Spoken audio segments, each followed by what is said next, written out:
let us consider a different problem. Our unity feedback control system is characterized by the following open loop transfer function. G of s is equal to k into s square minus 2s plus 2 divided by s plus 2, s plus 3, s plus 4. Plot the root locus for k varies from 0 to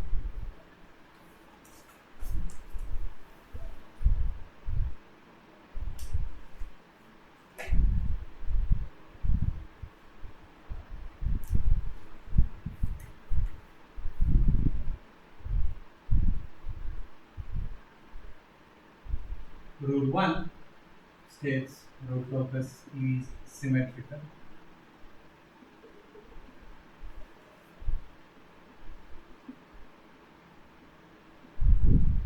Okay. Rule 2 talks about how many root locus branch are present. So poles are -2, -3 and -4. So open loop poles are present at -2, -3 and -4. So count is 3. And open loop zeros are present at +1 plus or minus j. Present at +1 minus j, comma +1 plus j. When you equate it to 0, you will get complex conjugate root having the root nature 1 plus or minus j1. So you can clearly observe that the number of open loop zeros are 2. So therefore p is greater than z. That implies number of root locus branches n is equal to p is equal to 3. So out of 3, p minus z, that is equal to 1, right? P minus z, that is equal to 1, will terminate at infinity. Then remaining z is equal to 2 branches terminate at the available available 0, not number 0, it is the roots of the numerator. So you have 3 root locus branches, out of which 2 will terminate at the available 0 because you have 2 number of zeros, and the remaining 1 branch will move towards infinity. Okay, and then rule 3. So rule 3 is about existence of root locus branch on the real axis. So quickly you can draw the pole 0 plot and you can predict the existence of root locus. So you have a pole at -2 and then -3 and then -4, and then you have a 0 at 1 plus or minus j1, right? So this is your +1, this is plus j1, and this is minus j1. So somewhere here you are going to have complex 0, and then you can apply rule 3. So this is NRL from -2 to plus infinity is NRN, and between minus 2 and minus 3 it is RL, hence let us thicken it, and this becomes NRL, and this becomes R. So this is your rule 3. And then you can go ahead with the other rules.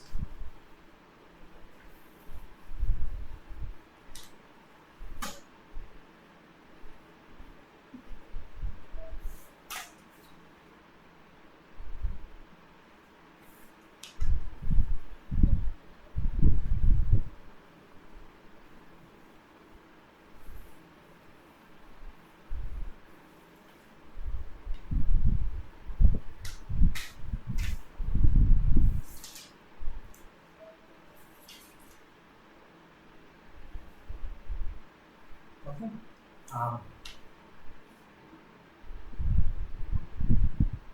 Centroid, real part of poles minus summation real part of zeros divided by p minus z. So real part of poles are minus 2, minus 3, minus 4, minus real part of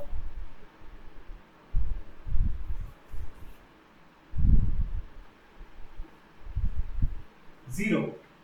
So what's the real part of 0? It is plus 1, right? So plus 1 plus 1, that is plus 2, and that is equal to p minus z. So 3 minus 2. So basically we will get sigma as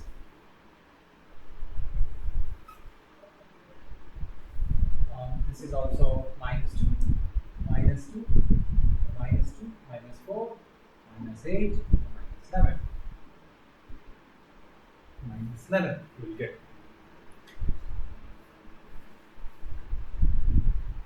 Okay, then angle of asymptotes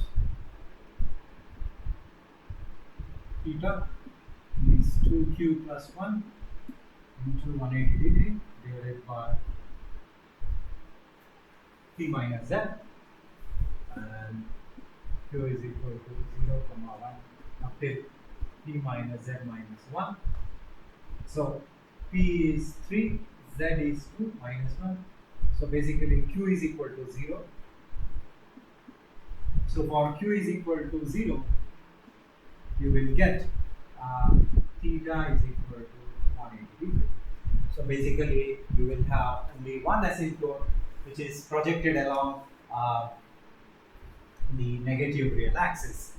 Okay, starting from minus 11. It doesn't require actually centroid, right? Because centroid is the meeting point of asymptotes. So when you have a single asymptote, you don't have to worry about the centroid. You should have more than two asymptotes to bring in the usefulness of the centroid.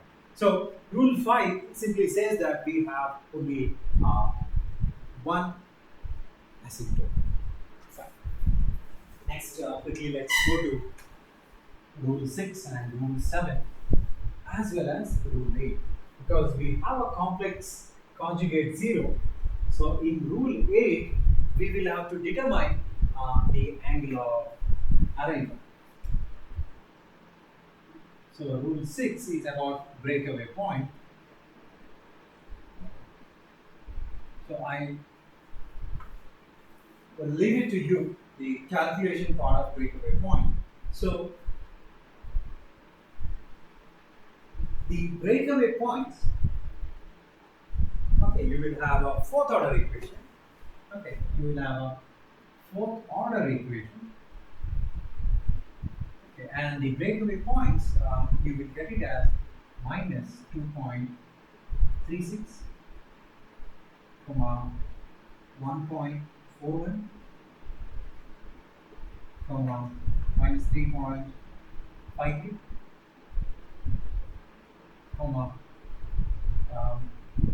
8.48.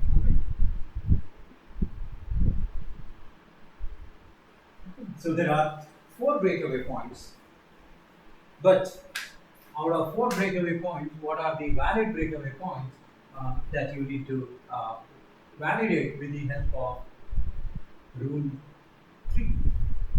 So at -2, at -3, at -4, and a complex conjugate 0. So this was your NRN, right? So this was RN. This is again NRN, and this was your RN. So this is negative. So let us see the breakaway points. So -2.36, somewhere here, -2.36. So this is valid. Then 1.41, 1.41 somewhere here. So it is getting traced in the NRL section. So invalid. And then we have -3.53. So -3.53 is somewhere here. So again, this point is getting traced in the NRL section. So this is also invalid. And finally, you have 8.48, that is somewhere over here.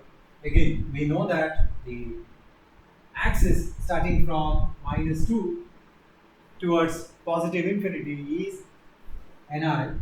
So this is also invalid breakaway point. So only one valid breakaway point we are going to get, that is at -2.36.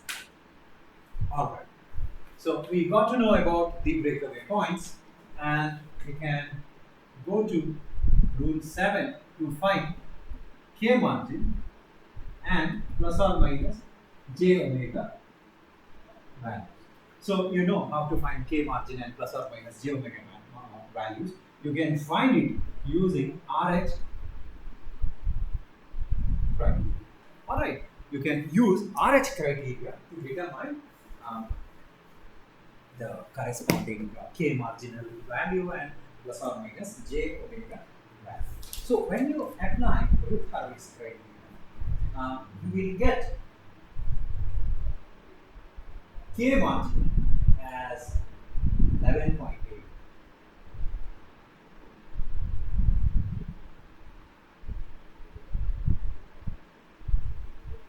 So when you apply Routh-Hurwitz criteria, you will get K marginal value as 11.8, and plus or minus J omega, you will get it as J 1.5. So plus or minus J omega, you will get it as plus or minus J 1.5. So this is what you get it from rule 7. Positive K marginal, hence root locus plot intersects. So you can say that RL, that is root locus, intersects J omega axis, along positive J omega axis as well as along negative J omega axis. So that's about rule 7. Okay. And finally, we need to apply rule 8, that is about angle of arrival, right? So far, we never considered complex 0. Every time we used to consider complex pole, and quite often we used to evaluate the angle of departure. So rule 8, I'll just write angle of departure. Sorry, it is arrival. I'm so sorry. It is arrival. Why arrival? Because there is complex conjugate 0. So for a complex conjugate 0, we have angle of arrival, and for a complex conjugate pole, we have angle of departure. So angle of arrival is phi a, and phi a is given as 180 degree plus phi, and phi formula remains the same. Phi is equal to summation phi b minus summation phi z. Okay, fine. So let us quickly draw the pole 0 plot. You have a complex 0. Say this is your A point and this is your B, complex conjugate uh, 0. So this is plus 1, this is j plus 1. This is minus j plus 1.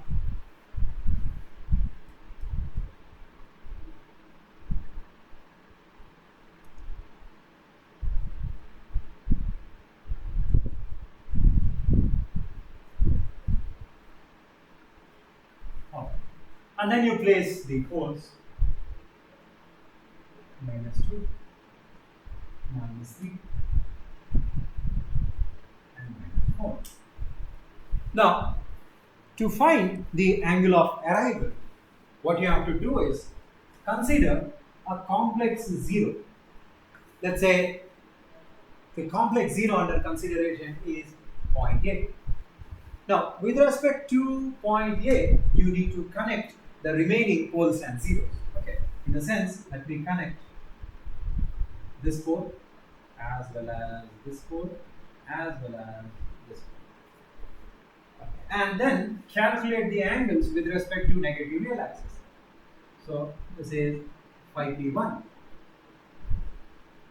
5p2, 5p3, 5p3. And you also have this angle, which is phi z, because it's a complex 0. So all pole angles are taken as phi p's and all 0 angles are taken as phi z's. So you have only one 0, hence it is phi z. And then you can find out phi. So phi is equal to, it says summation phi p. So let us add all the angles. So that is phi p1 plus phi p2 plus phi p3 minus summation z. So z, you have only one angle, which is 90. This is 90. Directly you can write.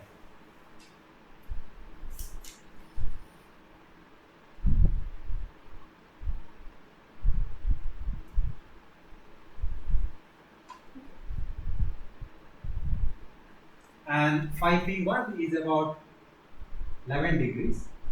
Phi p2 is about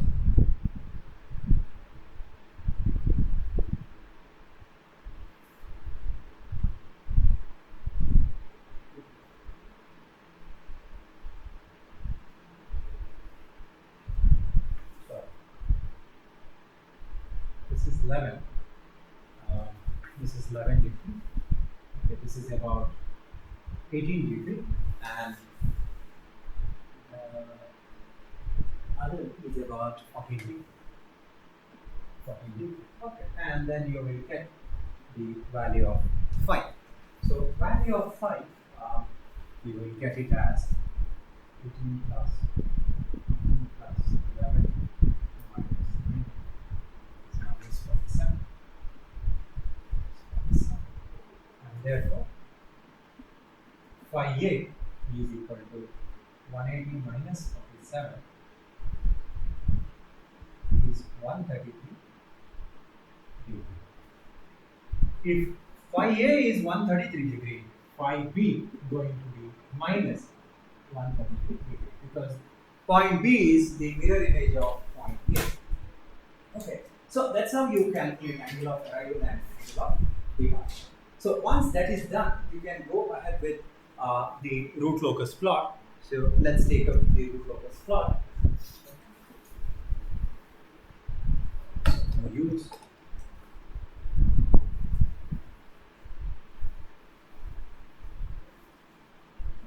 I would request you to practice this particular problem as well as the previous problem. So without practice, you will find it very difficult. You go and buy yourself a graph sheet and sit with a graph sheet and practice all root locus problems. Okay. So when you buy a graph sheet, please buy semi-log graph sheets as well, because from tomorrow onwards, I'll be starting with the Bode plots. All right. Fine. So let's quickly draw the root locus. So for that, I need to use scale as much as possible. I want to draw upward plot.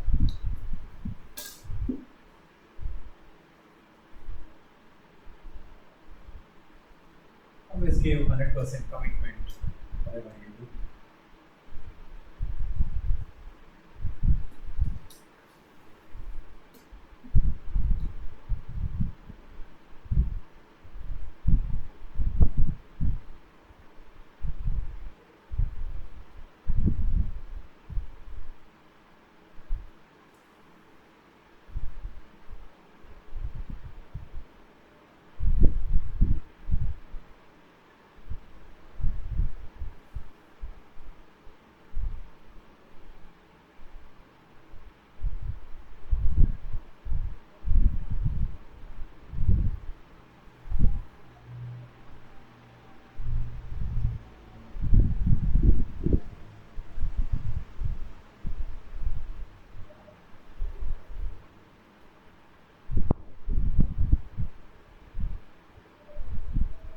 Positive real axis,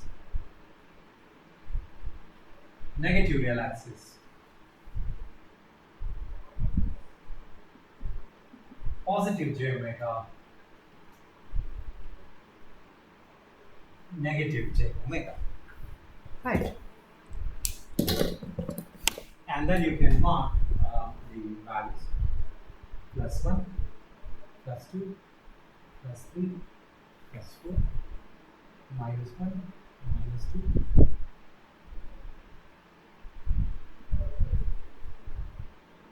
J1, J2,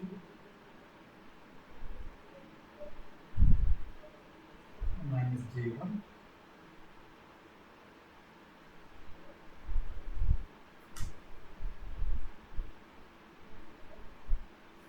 six. Okay. Once that is done, you can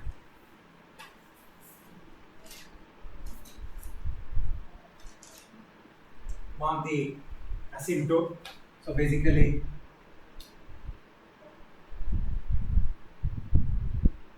theta is equal to 180 degree. So this is your single asymptote which was left out, and then you can place the breakaway points as well as poles and zeros, right? So yeah, let me use green color pen. So you have a pole at -2, then -3, and then -4, right?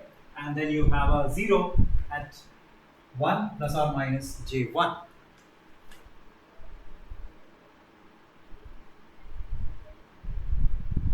That's here. And here. Okay. So this I'll write j1. This I'll write minus j1. Okay, because I need to draw the root locus, hence. Then you can place your breakaway point. Where is it? Breakaway point. The breakaway point is -2.36. -2.36 is let's say here. Okay. So that's your breakaway point.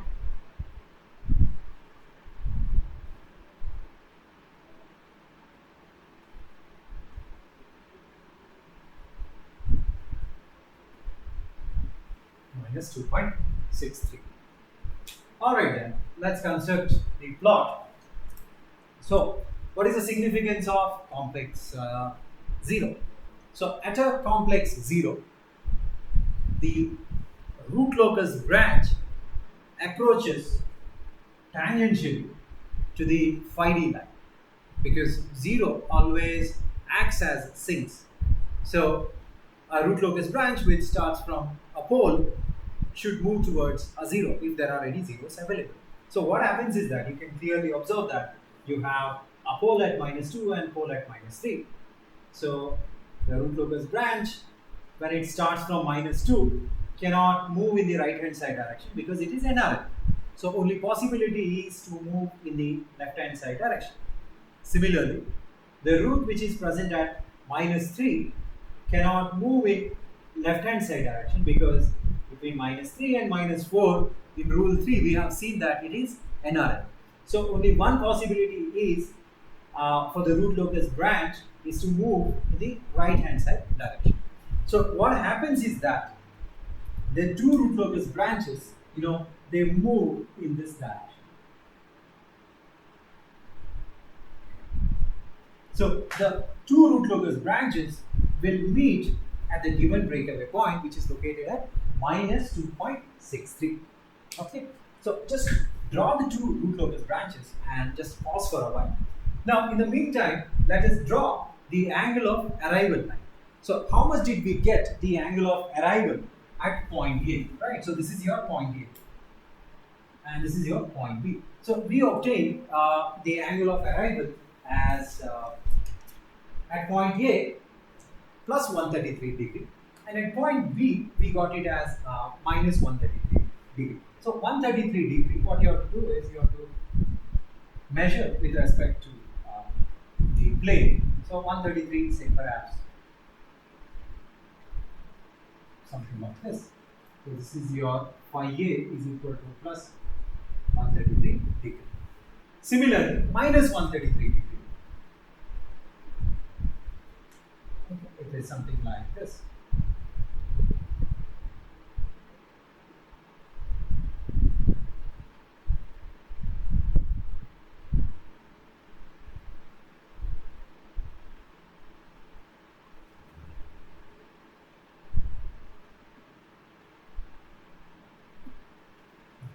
So the root locus branch must arrive point A and point B in a tangential manner.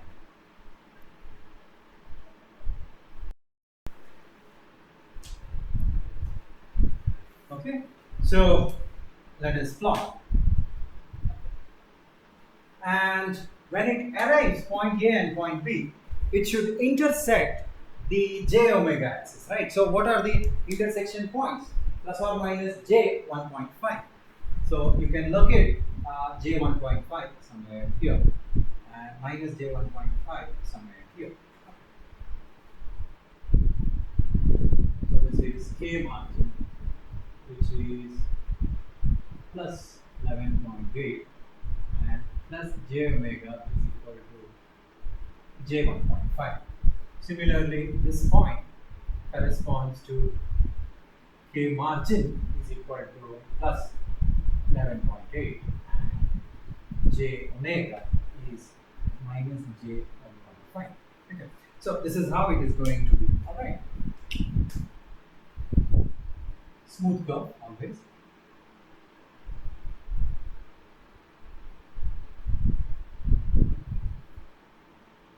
So it moves tangentially here. Angle of error. Similarly,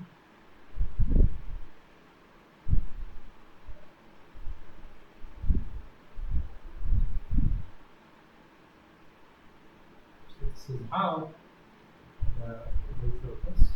You can see clearly it is moving tangentially to this pipeline. So this is your root locus. Now you have done with only two rules, right? You go back to rule 2 and check what did you predict about the root locus, right? So you have 3 branches in the root locus. Out of 3 branches, the 2 branches will terminate at the available 0, right? Available 0 in the sense here.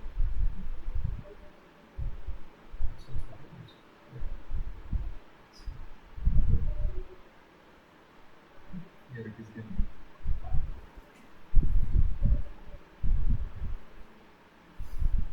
So 2 branches, right? 2 branches terminated at available 0, and the remaining branch, that is the branch which is present at minus 4, will move along the asymptote.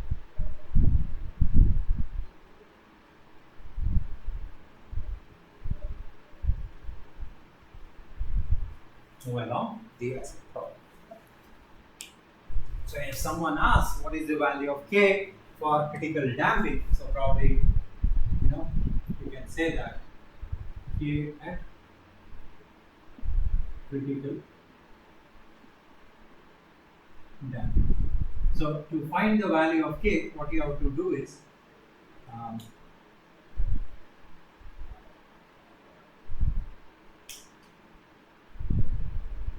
substitute